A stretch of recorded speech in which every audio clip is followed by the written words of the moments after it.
शुक्लांबरधरं विष्णुं शशिवर्णं चतुर्भुजं प्रसन्नवदनं ध्यायेत् सर्वविघ्नोपशान्तये। नमः प्रणवार्थाय शुद्धज्ञानैकमूर्तये निर्मलाय प्रशान्ताय श्रीमेधा दक्षिणामूर्तये नमः। शारदा शारदाम्भोजवदना वदनाम्बुजे सर्वदा सर्वदास्माकं सन्निधिः सन्निधिं क्रियात्। वसुदेवसुतं देवं कंसचाणूरमर्दनं देवकी परमानन्दं कृष्णं वन्दे जगद्गुरुं।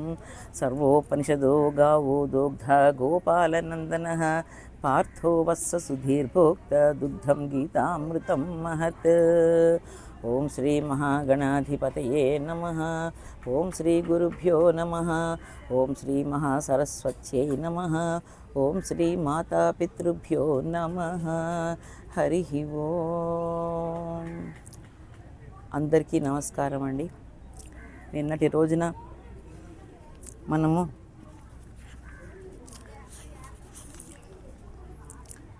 శ్రీకృష్ణ పరమాత్మ వివిధ రకాలైనటువంటి ప్రాణులని, జీవులని, మహాభారతంలో ఉన్నటువంటి పాత్రల్ని ఏ విధంగా రక్షించాడు, ఉద్ధరించాడు అనే విషయాన్ని మనము తెలుసుకున్నాము. ఈరోజు మరొక మహాభారతం యొక్క వైశిష్ట్యాన్ని తెలిపేటువంటి శ్లోకంతో మనము ఈ కార్యక్రమాన్ని కొనసాగించుకుందాము. ఈనాటి శ్లోకము: పారాశర్యవచ సరోజమమలం గీతార్థగంధోత్కటం నానాఖ్యానకకేసరం హరికథా సంబోధనా బోధితం లోకే సజ్జన షట్పదైః అహరహః పేపీయమానం ముదా భూయాద్ భారత పంకజం కలిమల ప్రధ్వంసినః శ్రేయసే. ఈ శ్లోకం యొక్క తాత్పర్యం: వ్యాస ప్రవచమనడి సరోవరమున ఉద్భవించినదియు, గీతాభావ సౌరభముతో మాధుర్యమునందినదియు, అనేక కథలను కోమల రేకులుగా కలదియు, హరికథలచే వికసితమైనదియు, లోకములో సజ్జనులు శుద్ధాత్ములను అగు షట్పద భ్రమరములచే అనుదినము ఆనందముగా ఆస్వాదించబడినదియు, కలి దోషములను హరించినదియు అగు నిర్మల మహాభారత కమలము మనకు శుభము నొసగుగాక అనేటువంటి ఈ శ్లోకంలో మహాభారతము మనకి శుభాలను నొసగాలని, ఈ మహాభారతము ఏ విధంగా ప్రజ్వలిల్లిందని, ఏ విధంగా శోభిల్లుతోందని, ఏ విధంగా శోభాయమానంగా ఉన్నదని మనకి ఈ శ్లోకము తెలియజేస్తోంది. ఇప్పుడు ఈ శ్లోకం యొక్క వ్యాఖ్యని మనము మనకున్న శక్తి మేరకు మనదైన శైలిలో భగవంతుడు ఆ తల్లి పలికించినంత మేరకు మనము దీని వివరణను తెలుసుకుందాము. ఇంతవరకు మనము గీతా ధ్యానాన్ని, వ్యాస భగవాను యొక్క విశిష్టతని, శ్రీకృష్ణ ధ్యానాన్ని, గీతా ఆవిర్భావంను, శ్రీకృష్ణ వైభవమును గురించి మనకు చేతనైనంత వివరించుకున్నాము. ఈరోజు మహాభారతం అనేటువంటి కావ్య కమలము గురించి మనము వివరించుకోపోతున్నాము. వ్యాస భగవానుడు అనేటువంటి వ్యాస భగవాన్ని వాక్ సరోవరము, ఆయన వాకే ఒక సరోవరముగా, సరోవరంలో మనకి వికసించేది కమలాలు. ఆ కమలాలు భారతం అనేటువంటి కమలము, వ్యాసుడు అనేటువంటి వ్యాస వాక్కు అనేటువంటి సరోవరం నుంచి వికసించిందని ఈ శ్లోకంలోని మొట్టమొదటి పదము యొక్క అర్థము. ఇది మహాభారతము ఉత్తమోత్తమైనటువంటి రాజ గ్రంథము. ఇది గ్రంథ రాజము. దీనిని పంచమ వేదం అని శ్లాఘిస్తున్నారు. 4 వేదముల తర్వాత పంచమ వేదంగా మహాభారతాన్ని ప్రతి ఒక్కరు కూడా గుర్తించారు. మహాభారతంలో లేనిది ప్రపంచంలో లేదని, ప్రపంచంలో లేనిది మహాభారతంలో లేదని, ఇది ఒకదానికొకటి కలిసి ఉన్నాయని, కాబట్టే వ్యాసోచ్ఛిష్టం సర్వం జగత్ అని కూడా మనము చెప్పుకున్నాం. జగత్తులో ప్రతి ఒక్కటి కూడా వ్యాసుని ఉచ్ఛిష్టమేనని, ఆ వ్యాసుడు రాసినటువంటి సకల పురాణాలు, అష్టాదశ పురాణాలు, అందులో అది కాక మహాభారతము ఆయనచే రచింపబడినదని మనము తెలుసుకున్నాం. అంటే ఆ వ్యాస భగవాని యొక్క వాక్కు అనే సరోవరం నుంచి మహాభారతం అనేటువంటి కమలము ఉద్భవించినది అని మనము మరి ఒక్కసారి తెలుసుకుంటున్నాము. ఈ భారతంలో ఉన్నటువంటి ప్రతి పాత్రలు కూడా మన పాత్రలుగానే చెప్పబడుతున్నాయి. ఇది కేవలం ద్వాపర యుగానికి చెందినది కాదని, ఈ కలియుగంలో కూడా, ఈ కలియుగంలో ఉన్నటువంటి అన్ని పాత్రలు కూడా మహాభారతంలో ఉన్నటువంటి పాత్రలకి అతి దగ్గరగా ఉంటాయని కూడా మనము తెలుసుకుంటున్నాము. ఇందులోని కవితా శిల్పము, వ్యాస భగవానుని కవితా శిల్పము, నాటకీకరణము, ధర్మ సూక్ష్మ వివరణ అద్భుతమై అసమానమై ఉన్నాయి. ఇవి ఎంతో గొప్పగా ఉంటాయి. కాబట్టే ప్రతి ఒక్కరు కూడా ఎన్నిసార్లు విన్నా కూడా మహాభారతాన్ని మరీ మరీ వినాలని కోరుకుంటారు. మన తెలుగులో కూడా వింటే భారతం వినాలి అనేటువంటి నానుడి ఏనాటి నుంచో వచ్చింది. ఇవి మన పాత్రలు, వింటే భారతమే వినాలి అనేటువంటి నానుడి మన తెలుగులో చాలా ఎక్కువగా ప్రబలంగా ఉంది.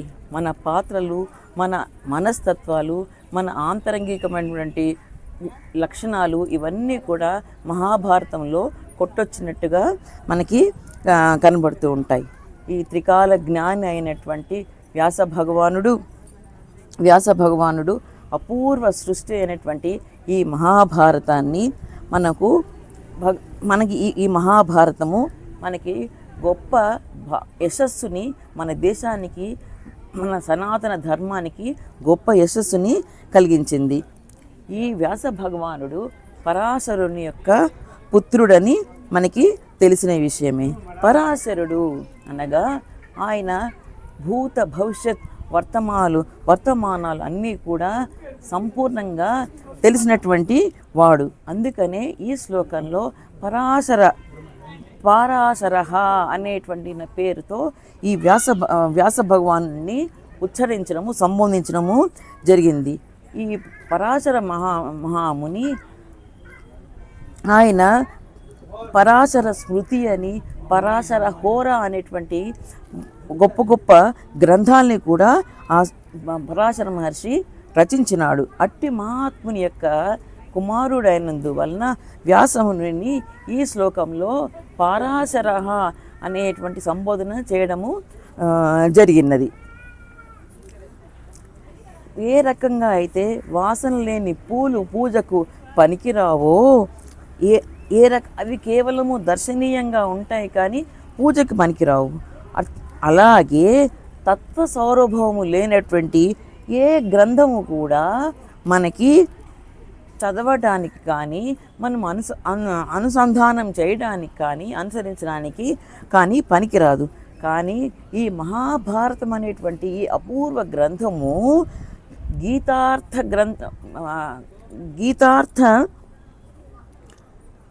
గంధముతో ఇది ప్రకాశిస్తోంది. దాని సౌరభాల్ని విరజిమ్ముతోంది. అది మంచి సుగంధభరితమై ఉన్నది. అంటే మహాభారతంలో భగవద్గీత ఉండడం చేత ఇది గీతార్థ సౌరభము అని అన్నారు. అంటే సుగంధాన్ని, అది గీత వల్ల మహాభారతము మరింతగా సుగంధాన్ని అది విరజిమ్ముతోంది. దాని గీత అనేది చాలామందికి భగవద్గీత అనేది ఒకటి ఉందని తెలుసు, కానీ దానిలోని అంతరార్థము, దానిలోని సౌరభము అందరూ పూర్తిగా ఎరుగరు. కాబట్టి ఈ గీతా రహస్యము మనము తెలుసుకోవాలి అని అంటే గనక ఆంతరంగిక మననం అనేది దీనికి ఎంతో అవసరము. ఈ ఆంతరంగిక మననము, ఆప్తవచనము, గురువు దగ్గర మనము దీన్ని తెలుసుకోలేనిదే గీతని అర్థం చేసుకొనుట చాలా కష్టతరమైనటువంటిది. ఈ గీత భావార్థాన్ని మహాభారతం అనేటువంటి కమలము వికసింపచేస్తోంది, అది విరజిమ్ముతోంది. మహాభారతం ఒక కమలం అయితే, షట్పదం అయితే, ఆరు పాదాలు కలిగినటువంటిది అయితే కమలం అయితే, ఆ కమలం నుండి గీతా గంధము అనేటువంటి సౌరభము వెదరజల్లుతోంది. అలాగే ఈ మహాభారతంలో ధార్మిక కథలు అనేటువంటి పూల రేకులు ఎన్నో ఉండి అవన్నీ కూడా మనకి చూడటానికి, వినడానికి ఎంతో మనోజ్ఞంగా ఉన్నాయి. ఇట్టి మహాభారత కమలము పరిశుద్ధాత్ములు, సజ్జనులు అగువారు మాత్రము ప్రతిరోజు కూడా నిత్య పారాయణంగా చేసుకుంటూ వారి జీవితాలని తరింప చేసుకుంటూ మనబోటి వారి జీవితాలని కూడా తరింప చేయటానికి వారు వంతుగా వారు ఎంతో కృషి చేస్తున్నారు. అందుకోవడం అనేది పూర్తిగా మన బాధ్యతగా ఉంది. తుమ్మెద పద్మంలోని మకరందాన్ని ఆస్వాదించి ఆనందిస్తుంది. అదేవిధంగా సజ్జనులు కూడా ఈ మహాభారతంలో అనేటువంటి కమలము నుండి అమృతానందాన్ని గ్రోలడానికి ప్రతినిత్యము కూడా ప్రయత్నము చేయాలి. దీనివలన మనకి ఆత్మానందము కలగడమే కాకుండా దానిలోని భావార్థ సౌందర్యాన్ని కూడా మనం గ్రహించడమే కాకుండా ఇది కేవలం బాహ్య సౌందర్యమే కాకుండా అంతర్ సౌందర్యానికి ఇది ఎంతో తోడ్పడుతుంది. దీని వలన మనకి భక్తి పెరగడమే కాకుండా మనం తత్వజ్ఞానాన్ని తెలుసుకోవడానికి మహాభారతం నందలి భగవద్గీత అనేటువంటి సందేశము మనకి ఎన్నో రకములుగా మనకి ఉపయోగపడుతుంది. కమలముల నుండి ఈ కమలాలు ఉండేటువంటి ఈ సరోవరం ఎంత స్వచ్ఛంగా ఉంటుందో భగవద్గీత అనేటువంటిది సందేశం ఉండడం వల్ల భారతము అంత స్వచ్ఛమై వెలుగొందుతోంది. అందుచేత ఇది మనలోని మాలిన్యాలన్నిటినీ దూరం చేసి మనకి ఈ మహాభారతము మనల్ని రక్షించుగాక అని మనము ప్రార్థిస్తూ ఆ వేదవ్యాసుణ్ణి మరీ నమస్కరిస్తూ ఆ జ్ఞానాన్ని మనకి ఇవ్వాలని మరి ఆ జ్ఞాన స్వరూపుడైనటువంటి దక్షిణామూర్తిని తిరిగి నమస్కరిస్తూ ఈ కార్యక్రమాన్ని ఇంతటితో ముగిద్దాము. రేపటి రోజున మరొక శ్లోకంతో మనము పారాయణ చేసుకుందాము. జయ శ్రీకృష్ణ.